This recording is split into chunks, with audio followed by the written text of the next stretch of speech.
As-tu déjà ressenti un frisson inexplicable en interagissant avec quelqu'un, comme si quelque chose d'invisible mais profondément troublant se passait derrière son sourire? Carl Jung, l'un des psychologues les plus brillants de l'histoire, a découvert un modèle inquiétant au cours de ses nombreuses années de travail clinique. Il existe un signal silencieux qui révèle un danger bien plus grand que toute menace physique évidente. Cet indicateur souvent ignoré par notre esprit conscient, mais perçu par notre instinct le plus primal, ne se manifeste pas par des mots agressifs ni des comportements ouvertement toxiques. Il est plus subtil et, de ce fait, bien plus dangereux. La sagesse ancestrale mettait déjà en garde contre ces personnes, mais Jung a réussi à formuler scientifiquement ce que nos ancêtres pressentaient. Plus troublant encore, ce signal peut apparaître chez des individus apparemment normaux, voire charismatiques. Et quand tu le perçois, la seule réaction sensée est de t'éloigner immédiatement. La projection de l'ombre est sans doute le mécanisme psychologique le plus dangereux qu'a identifié Jung dans les relations humaines. Imagine ceci. Tu discutes avec quelqu'un qui t'attribue aussitôt des intentions, des pensées ou des traits négatifs que tu n'as jamais exprimés ni manifestés. Cette personne ne te répond pas vraiment. Elle a créé dans son esprit une version déformée de toi. Ça te semble familier ? Ce que tu ressens à ce moment-là est la projection de l'ombre jungienne dans sa forme la plus pure. L'ombre représente tout ce que nous refusons en nous-mêmes, des aspects que l'on juge inacceptables et que l'on relègue dans l'inconscient. Pourtant, ces éléments ne disparaissent pas, ils restent simplement hors de notre conscience, accumulant de l'énergie dans les profondeurs de notre psyché. Quand quelqu'un projette systématiquement son ombre sur les autres, il manifeste le signal le plus dangereux que Jung ait identifié. L'incapacité totale à reconnaître ses propres parts refoulées. Cette personne littéralement ne peut pas voir ces éléments en elle-même, elle ne les perçoit donc qu'à travers les autres. Le danger vient du fait que, de son point de vue, ce sont vraiment ces aspects négatifs que tu incarnes. Les traditions spirituelles anciennes connaissaient déjà ce phénomène, bien avant que Jung ne l'explicite académiquement. Dans le bouddhisme, on parle du miroir obscurci, qui reflète ses propres impuretés comme si elles provenaient des autres. Dans la tradition chrétienne, on trouve la métaphore de la poutre dans l'œil alors qu'on remarque la paille dans l'œil d'autrui. Ce qui est vraiment préoccupant, c'est que celui qui projette son ombre est persuadé de la justesse de ses perceptions. Ce n'est pas qu'il ment délibérément, il voit réellement en toi ce qu'il refuse de voir en lui-même. Cette distorsion perceptuelle génère une conviction particulière qui se révèle être extrêmement convaincante pour les autres. La personne qui projette peut persuader autrui que tu es exactement comme elle te décrit. Les neurosciences contemporaines ont confirmé ce que Jung postulait. Nos cerveaux filtrent littéralement la réalité pour valider nos croyances préexistantes. Pourtant, dans les cas de projection massive de l'ombre, ce filtre devient une distorsion totale de la réalité. Le chercheur Robert Johnson comparait ce phénomène au fait de porter des lunettes qui déforment tout ce que nous voyons. Mais comment reconnaître quand tu es face à quelqu'un qui projette massivement son ombre? Le signe révélateur apparaît lorsque tu perçois un décalage entre ce que cette personne dit de toi et ton ressenti intérieur. Elle t'accuse de motivations que tu n'as jamais eues ou t'attribue des émotions que tu n'as pas éprouvées. C'est ce qui est le plus troublant. Elle le fait avec une certitude absolue, immunisée contre toute preuve du contraire. Que se passe-t-il réellement quand tu vis cela? Tu fais face à la manifestation extérieure d'une guerre intérieure. Cette personne lutte désespérément contre des parts d'elle-même qu'elle ne peut accepter. Et toi, involontairement, tu es devenu le champ de bataille. Le chemin vers l'enfer est pavé de bonnes intentions, dit un ancien proverbe. Mais Jung aurait pensé qu'il est dirigé par ceux qui se croient irréprochablement bons. L'inflation de l'ego est un danger exceptionnel, précisément parce qu'elle se déguise en vertu.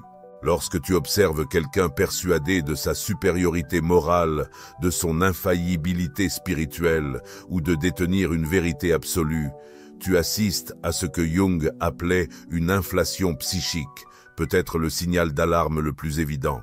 Contrairement à la simple arrogance facilement identifiable, l'inflation jungienne est un phénomène bien plus profond et dangereux. Cela se produit lorsque l'ego d'une personne s'identifie à des contenus archétypaux, particulièrement avec l'image du sauveur, de l'illuminé ou du porteur de vérité. Cette personne ne se perçoit plus comme un être humain limité, mais comme un représentant direct du divin ou de l'absolu. Le mystique allemand Meister Eckhart mettait déjà en garde, il y a des siècles, contre ce phénomène, le décrivant comme le piège le plus subtil sur le chemin spirituel. Les traditions zen parlent de la maladie du zen, tandis que les soufis évoquent le voile de lumière, plus dangereux que le voile d'obscurité, car il est bien plus difficile à reconnaître comme un obstacle. Le signe indéniable apparaît lorsque tu remarques que cette personne ne doute jamais de ses motivations. Alors que tous les grands sages de l'histoire ont exprimé une profonde humilité devant les mystères de l'existence, ceux qui souffrent d'une inflation psychique affichent une certitude absolue. Ils ne considèrent même pas la possibilité d'erreur, car dans leur esprit, ils ne présentent pas des opinions personnelles, mais des vérités universelles. Le danger particulier de cet état est qu'il peut générer un charisme extraordinaire. Jung a observé comment des leaders souffrant d'une inflation psychique sévère attiraient des disciples dévoués, précisément grâce à la conviction absolue qu'ils dégagent. Cette certitude répond à notre besoin humain profond de sécurité et de réponse définitive dans un monde incertain. Le psychologue chilien Claudio Naranjo, spécialiste des traditions spirituelles, soulignait que l'ego spirituel est le plus raffiné et le plus difficile à détecter. Un ego ordinaire affirme « Je suis important ». Un ego démesuré déclare « Je suis un canal du bien suprême ». Cette différence subtile explique pourquoi tant de personnes sont attirées par des individus potentiellement dangereux qui, pourtant, semblent incarner une élévation spirituelle. Comment reconnaître l'inflation psychique chez quelqu'un? Observe sa réaction face à la critique. Quel désaccord! La personne avec une inflation égo-archétypale ne considère pas le questionnement comme une information utile, mais comme une offense à l'ordre cosmique lui-même. Elle interprète toute opposition non comme un désaccord humain légitime, mais comme une résistance au bien, à la vérité ou au divin dont elle se dit porteuse. Jung mettait en garde contre ce danger qui menace non seulement les autres, mais surtout ceux qui le vivent. L'identification du petit ego à des contenus transpersonnels soumet la psyché à une tension insoutenable qui, à terme, nécessite une compensation. Plus l'inflation est importante, plus l'effondrement sera dramatique lorsque les aspects refoulés feront enfin surface. Quoi de plus troublant que quelqu'un qui vous montre exactement ce que vous attendez à chaque instant et dans chaque circonstance? Jung découvrit un modèle perturbant chez certains individus, une adaptation sociale si parfaite qu'elle élimine toute aspérité, contradiction ou spontanéité humaine. Ce masque impeccable, ou persona, un terme que Jung emprunta au théâtre grec, constitue un signal d'alerte que nos instincts perçoivent bien avant que notre esprit conscient ne puisse l'exprimer.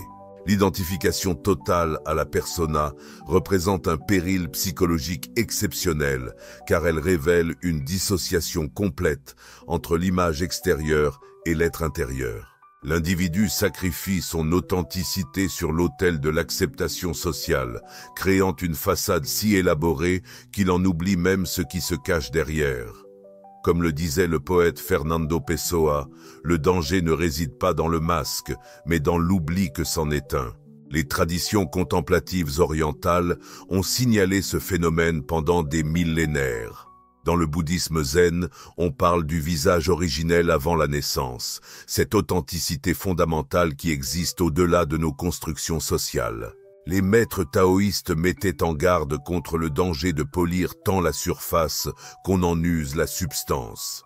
Jung a simplement traduit ces anciennes observations dans le langage de la psychologie moderne. Le signal d'alerte se manifeste lorsque vous ressentez une étrange sensation d'artificialité dans vos interactions avec quelqu'un, malgré un comportement techniquement impeccable. Cette personne sait toujours quoi dire, comment agir et quelles expressions faciales adopter, mais tout cela manque de l'imprévisibilité et des petites incohérences propres à l'authentique humanité. Comme le soulignait l'analyste jungien James Hollis, l'excès de perfection dans l'adaptation sociale indique souvent un vide d'autant plus grand dans la vie intérieure. Les neurosciences contemporaines ont identifié un phénomène fascinant lié à cette dynamique.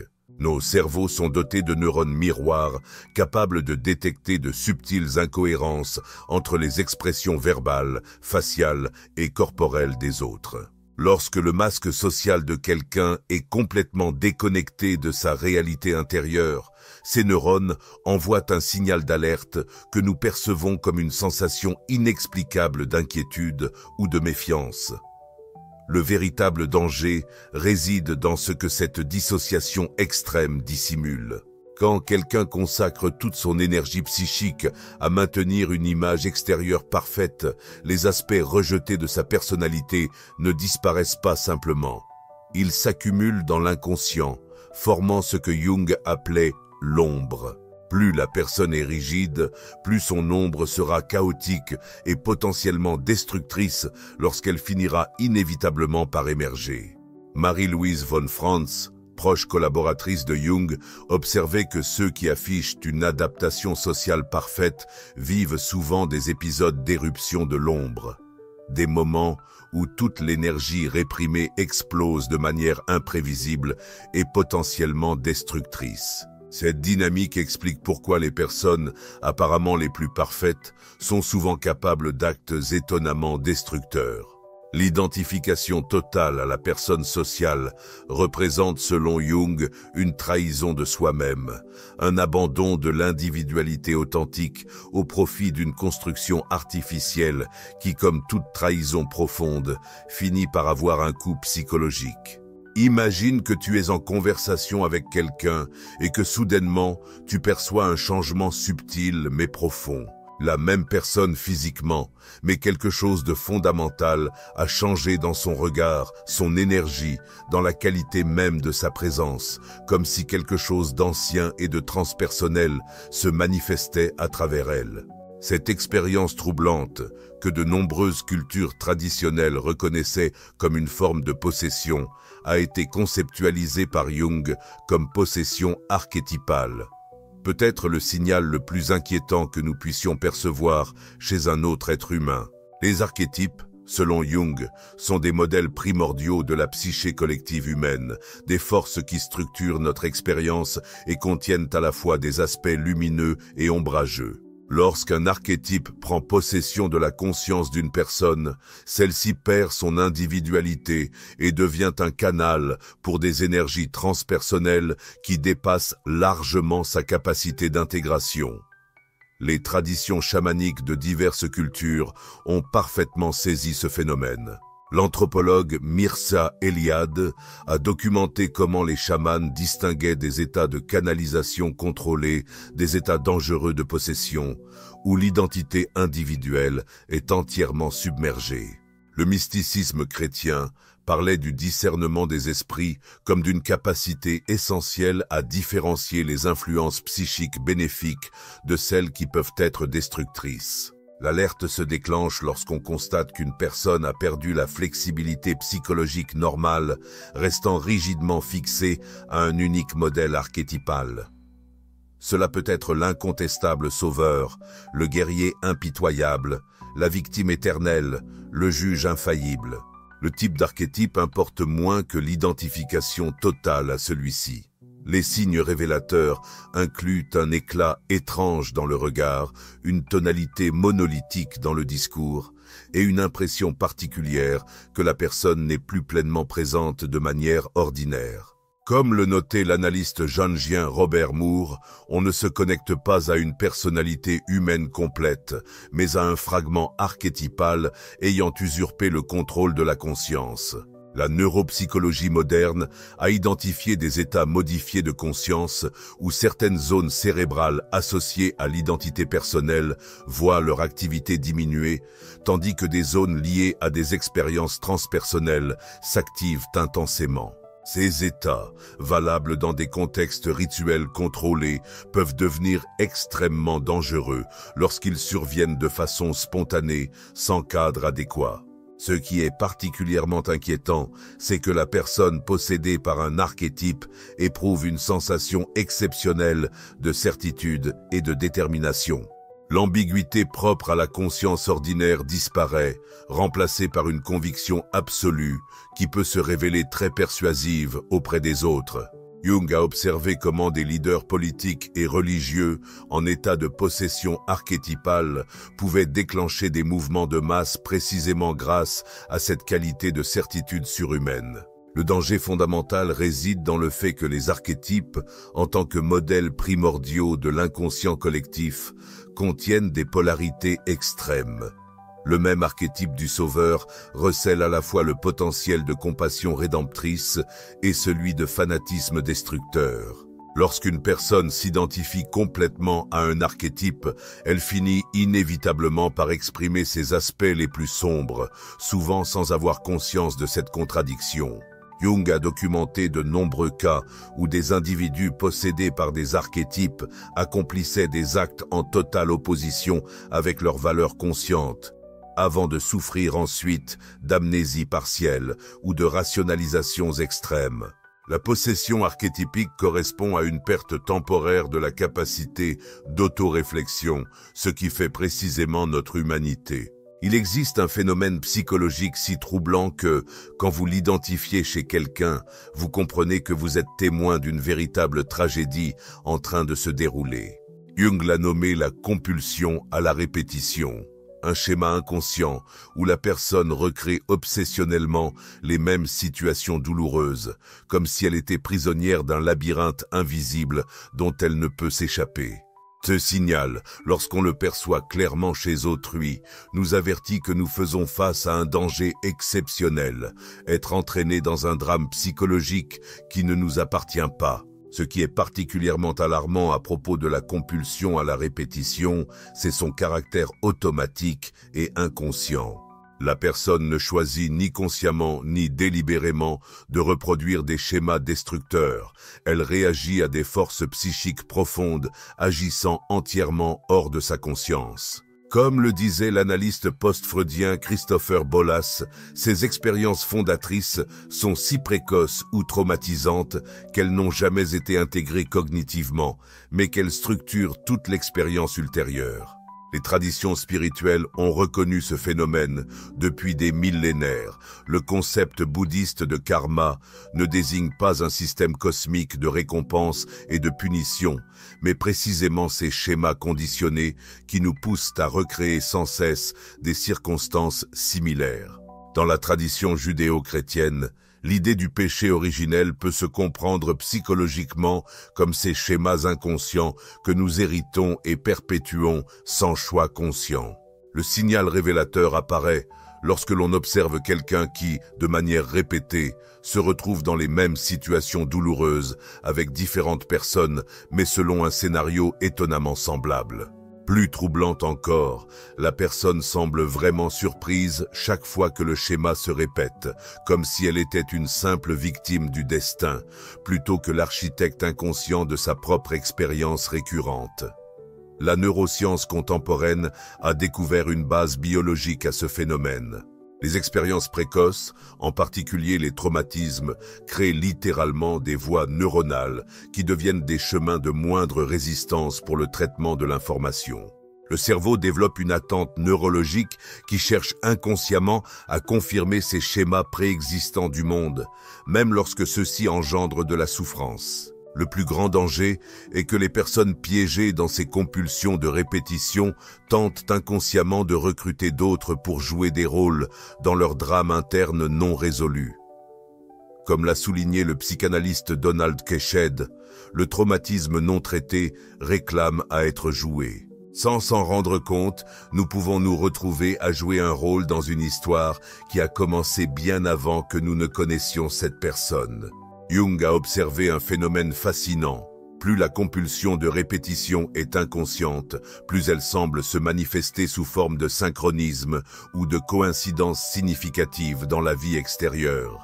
La personne crée inconsciemment des situations qui reproduisent ces dynamiques internes non résolues, mais vit ces événements comme s'ils étaient imposés par un destin extérieur cruel ou injuste.